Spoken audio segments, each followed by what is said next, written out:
Hello साथियों, आप सभी को हमारी तरफ से बोर्ड एग्जाम की हार्दिक शुभकामनाएं। जैसे कि आप लोग देख रहे हैं, आज हम लोग पढ़ने वाले हैं क्लास 10th का हिस्ट्री का वन चैप्टर यूरोप में राष्ट्रवाद का उदय, उसका एमसीक्यू बेस करने वाले हैं। ठीक है, जो इम्पोर्टेंट एमसीक्यू बेस है, इससे बाहर नहीं आएगा। ठीक है, अब ऐसा क्यों कहा जा रहा है? क्योंकि अक्सर देखा गया है प्रीवियस ईयर में क्वेश्चन उठा करके अक्सर इसी सब में से किसी न किसी क्वेश्चन को पूछा जाता है। ठीक है, तो आप बिहार बोर्ड है या झारखंड बोर्ड है, दोनों का किताब बराबर है, अर्थात एक जैसा है। ठीक है, इसी कारण आप बिहार बोर्ड के हैं तब भी देख सकते हैं, झारखंड बोर्ड के हैं तब भी देख सकते हैं। ठीक है, दोनों के लिए प्रश्न बहुत ही महत्वपूर्ण होने। ठीक है, समय व्यर्थ किए बिना चलिए यह स्टार्ट करते हैं। पहला क्वेश्चन क्या है? यूरोप का मरीज किसे कहा जाता है, अर्थात यूरोप का मरीज किसे कहा जाता है? तो आपका ऑप्शन है क्या? तुर्की, इंग्लैंड, इटली, कोई नहीं। तो याद रखिएगा, option number A is right. ठीक है, यूरोप का मरीज तुर्की को कहा जाता है। ठीक है, अगला, नेपोलियन ने जर्मनी में किस संघ की स्थापना की थी? ठीक है, नेपोलियन ने जर्मनी में किस संघ की स्थापना की? राइन संघ, ट्रांसपेरेंट संघ, दोनों की कोई नहीं।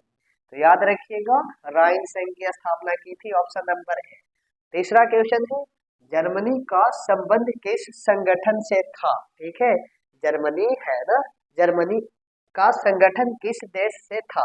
तो पहला ऑप्शन है लाल सेना, दूसरा है कार्बोनरी, डायर या सभी। तो आपका ऑप्शन हो जाएगा बी। ठीक है, कार्बोनरी संघ से मतलब संगठन से संबंध था मेजिनी का। ठीक है, नेपोलियन बोनापार्ट फ्रांस का सम्राट कब बना? अब ये बहुत ही महत्वपूर्ण भी आई है। ठीक है, नेपोलियन जो सम्राट था ना, नेपोलियन बोनापार्ट था ना, वह फ्रांस का सम्राट कब बना? ठीक है, तो आपके सामने ऑप्शन है 1946, 1804, 1826 की कोई नहीं। ठीक है, तो इसे आपको याद रखना बहुत ही महत्वपूर्ण है। यदि आप लोग कहानी पढ़े होंगे ना, तो कहीं ना कहीं यह याद होगा, लेकिन जब नहीं पढ़े होंगे तो यह शॉर्ट है क्या?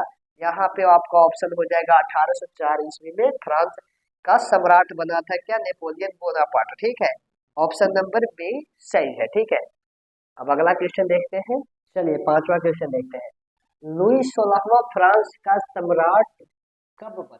ठीक है, इसके पहले आपने क्वेश्चन देखा था क्या कि नेपोलियन बोनापार्ट फ्रांस का सम्राट कब बना था? तो उसका आंसर था क्या? 1804 ईस्वी, अर्थात इसके बाद बना होगा। तो अब यहाँ पूछ रहा है क्या, लुई 16वां है ना, वह फ्रांस का सम्राट कब बना? क्योंकि यहाँ पे दिया है 1700, कहीं ना कहीं यह 1700 की बात हो रही है, वो 1800 की बात है। ठीक है, तो यहाँ पे ऑप्शन आपका है 1778, 1789, 1804 की, इसमें से कोई नहीं। तो याद रखिएगा, ऑप्शन नंबर बी 1789 में लुई 16वां फ्रांस का सम्राट बना था, और 1804 ईस्वी में नेपोलियन बोनापार्ट फ्रांस का सम्राट बना था। ठीक है, अब अगला है क्वेश्चन, ये भी बहुत महत्वपूर्ण है। ठीक है, आगे चलते हैं। मरियान किस देश की राष्ट्रवाद की प्रतीक थी? मरियान जो थी ना, वह किस देश की राष्ट्रवाद की प्रतीक थी? तो रूस की, फ्रांस की, जर्मनी की, इटली, कौन सा देश? तो याद रखिएगा, मरियान थी ना, वह भी फ्रांस देश के राष्ट्रवाद से प्रतीक थे। ठीक है, अब आगे चलते हैं। यंग इटली की स्थापना कब किया गया? ये भी बहुत महत्वपूर्ण। यंग इटली की स्थापना कब किया गया था? आपके सामने ऑप्शन है क्या? 1832, 1831, 1833, 1834, कौन सा होगा ऑप्शन? ऐसा ही ऑप्शन तो याद करना पड़ेगा, ऑप्शन नंबर आपका सी। ठीक है, 1831 में यंग इटली की स्थापना की गई थी। ठीक है, आगे चलते हैं। एक्ट ऑफ यूनियन किस वर्ष पारित हुआ था? क्या बोला?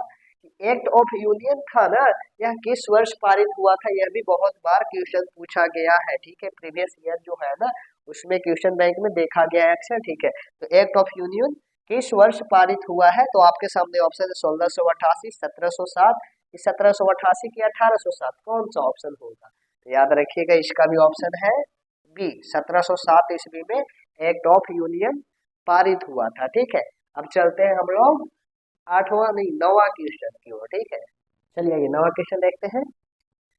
इटली के एकीकरण का मसीहा कहा जाता है क्या? इटली के एकीकरण में महत्वपूर्ण भूमिका कौन निभाया था? कौन बोला था कि इटली का एकीकरण करना आवश्यक है, अर्थात उसकी मसीहा किसको माना जाता है? तो आपके सामने ऑप्शन है काबूल को, मेजनी को, नेपोलियन को किया कोई नहीं। तो याद रखिएगा मेजनी को ना एक इटली के एकीकरण का मसीहा माना जाता है, ठीक है। तो मेजनी जो है उनको इटली का एकीकरण का मसीहा माना जाता है। ऑप्शन नंबर बी आपका हुआ, ठीक है। अब अगला क्वेश्चन क्या, फ्रांस की महिलाओं को मताधिकार कब प्राप्त हुआ? ठीक है, अब फ्रांस में तो सम्राट कहीं न कहीं आ गए थे, लेकिन उन लोगों को मत देने का अधिकार नहीं था, ठीक है। तो मत देने का अधिकार कब प्राप्त हुआ? तो ऑप्शन है 1940, 1945, 1804 कि कोई नहीं। ऑप्शन आपका है बी 1945 में फ्रांस की महिलाओं को ना मत देने का अधिकार प्राप्त हुआ, ठीक है। अगला लास्ट क्वेश्चन है आपका, यंग यूरोप के संस्थापक कौन थे?